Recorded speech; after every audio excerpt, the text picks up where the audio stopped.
डीमार्ट मध्ये गेल्यावर आमच्यासोबत असं काही होईल आम्हाला वाटलं नव्हतं. तर नमस्कार मित्रांनो, माझं नाव हर्षल. स्वागत आहे तुमचं माझ्या या व्लॉग मध्ये.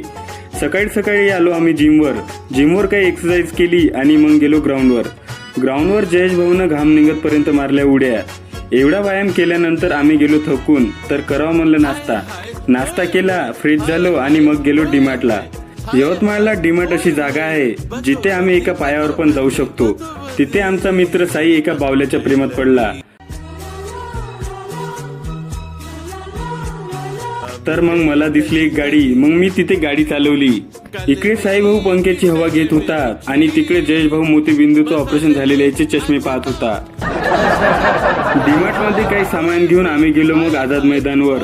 तिथे आम्हाला घ्यायची होती आमच्या मित्राकडून पार्टी, कारण भाऊचा आत्ताच वाढदिवस झाला होता. मग एक लस्सी पितो. तोपर्यंत तुम्ही व्हिडिओला लाईक आणि आम्हाला फॉलो करा.